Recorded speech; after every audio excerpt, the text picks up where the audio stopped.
Ma fille m'a fait une remarque récemment en regardant mes figurines. Je vais vous en montrer 3 que j'ai peintes récemment et je vais essayer de vous laisser trouver le point commun.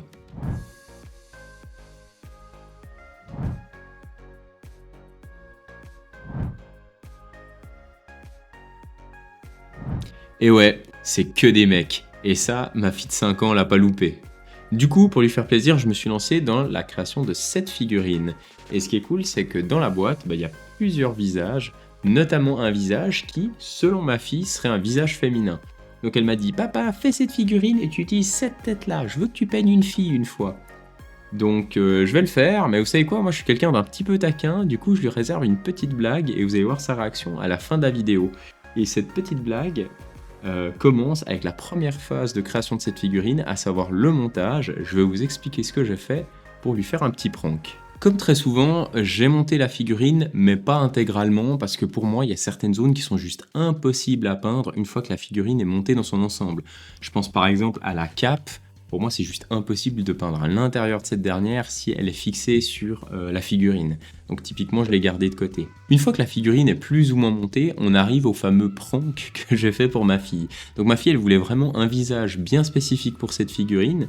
Et j'ai tenté quelque chose de nouveau, c'est que j'ai perforé du coup avec une mèche la tête de la figurine ainsi que le torse pour y glisser des aimants. Et puis résultat, du coup, les têtes seront interchangeables via système de magnets en fait. Donc ce qu'on va faire, c'est qu'on va peindre le visage qu'elle m'a demandé, le visage féminin, mais aussi une version casquée du personnage. Et puis ce qu'on fera, c'est que quand on lui montrera la figurine, on lui montrera la version casquée, on verra sa réaction, potentiellement sa déception, avant de lui montrer que le visage, on peut le retirer via ce système d'aimant très facilement pour le remplacer par le visage féminin qu'elle voulait tant. Une fois que la figurine est montée, on va la sous-coucher comme d'habitude. Et puis là, j'ai vidé ma cave. J'ai utilisé pas moins de 4 bonbonnes de peinture différentes pour ce projet. Alors d'abord, j'ai sprayé la figurine en noir, c'est classique. Puis ensuite, ce que j'ai fait, la deuxième couleur que j'ai utilisée, c'est du gris pour faire du zénithal. Alors petite parenthèse sur le zénithal, concrètement c'est quoi ? L'idée c'est que si par exemple ça c'est le bras de ma figurine et que je le peins en noir, puis qu'ensuite je vais appliquer du doré parce qu'il porte une armure dorée, et du coup le doré va ressortir de manière uniforme. Par contre, si je fais du zénithal et puis que je simule une lumière qui viendrait du dessus, ce qui va se passer c'est que je vais peindre le bras de ma figurine en noir, ensuite je vais sprayer du gris mais uniquement sur le dessus. Puis quand je vais appliquer mon doré sur l'armure, le doré que je vais appliquer sur le gris va ressortir beaucoup plus clair que le doré que je vais appliquer sur le dessous, qui sera donc sur du noir. Donc c'est ça en résumé le zénithal. Honnêtement c'est la première fois que je faisais ça, je trouve que le rendu est pas trop mal. Peut-être que j'aurais pu insister un peu plus sur le gris, je sais pas, mais je trouve que déjà pour une première ça rend super bien. Enfin ça vous le verrez à la fin quand vous verrez la figurine terminée. Ensuite, j'ai appliqué du doré, j'avais une bombe de doré qui traînait, et puis ça tombait plutôt bien parce que genre 80% de la figurine c'est du doré, donc niveau boulot, ça a vraiment raccourci le processus de peinture, et puis ça m'a bien aidé. Et puis là, c'est le moment où vous vous dites, bon alors le mec, non seulement il est nul en équité de genre, mais il est aussi nul en maths, et visiblement sa fille de 5 ans est meilleure que lui sur ces 2 points, parce que je vous ai dit que j'avais utilisé 4 bonbonnes de spray, puis là je vous ai parlé du noir, du gris et du doré. Et si, j'ai aussi utilisé du beige, notamment pour peindre donc les visages et une partie de la cape. Il y a une fourrure, il y a une peau de lion, et puis je trouvais plus sympa d'avoir du beige comme base pour ensuite appliquer mes couleurs. Donc là, on va attaquer la phase de peinture, et là, il n'y a rien de foufou, à l'exception de 2 choses bien précises. D'abord, parlons de l'armure. Généralement, ce que je fais, c'est que j'applique une shade sur l'armure, parce que le doré, il est un peu plat en l'état, donc il faut ajouter un peu de relief. Puis une shade, ça sera une encre très liquide qui va aller se glisser en fait dans les creux, les interstices de l'armure pour créer un peu de volume. Mais cette fois-là, j'ai décidé de ne pas utiliser une shade et j'ai utilisé une peinture type contraste ou speed paint. Donc l'idée, c'est que on a de la peinture classique, entre guillemets. On a des shades qui sont des encres très liquides qui vont venir s'insinuer dans les interstices pour créer des ombres. Puis la contraste, c'est un peu le truc qui est entre la peinture et la shade. C'est une peinture qui est aussi très liquide puis qui va bien se glisser dans les interstices.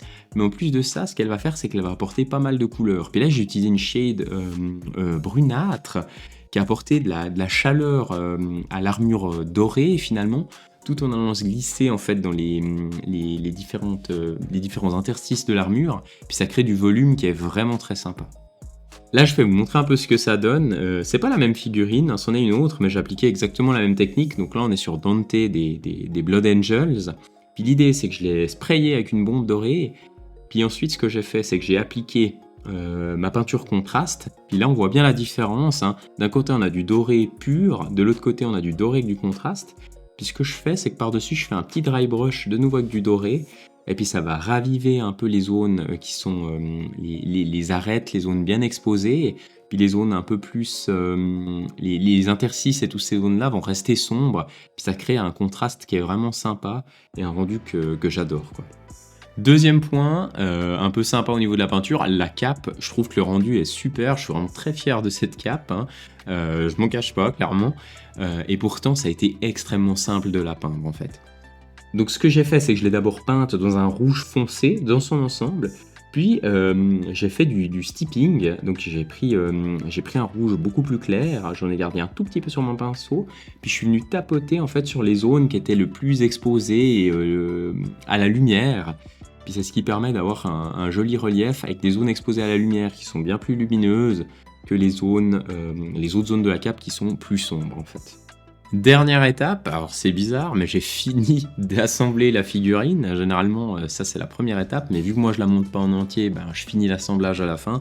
Alors je vous cache pas que assembler une figurine qui est déjà peinte, c'est quand même un peu galère. On met de la colle, des fois ça tient mal, des fois la peinture va couler, donc c'est assez galère. Mais c'est le prix à payer, en tout cas moi j'estime que c'est le prix à payer pour pouvoir peindre correctement certaines zones, parce que moi j'ai vraiment beaucoup de peine à atteindre certaines zones. Donc je procède comme ça. Et puis j'ai pu mettre les visages sur ma figurine. Donc j'ai peint les 3 qu'il y avait dans la boîte en fait. Le visage féminin que ma fille voulait tant, le visage casqué, puis il y en avait un autre visage qui était plus masculin, du moins selon ma fille, que j'ai également peint du coup. Et puis j'ai 3 visages interchangeables sur cette figurine. Donc comme vous pouvez le voir, on peut facilement remplacer les visages sur la figurine, donc le process est assez simple à mettre en place, puis ça rend quelque chose de sympa. On pourrait imaginer que c'est un chevalier et puis que tantôt on veut le voir avec son casque, puis puissant une fois que la bataille est terminée. Donc je trouve que ça ajoute un petit truc à la figurine. Puis maintenant je vous laisse avec le reveal de la figurine à ma fille. Je vais lui montrer la figurine qu'elle voulait tant.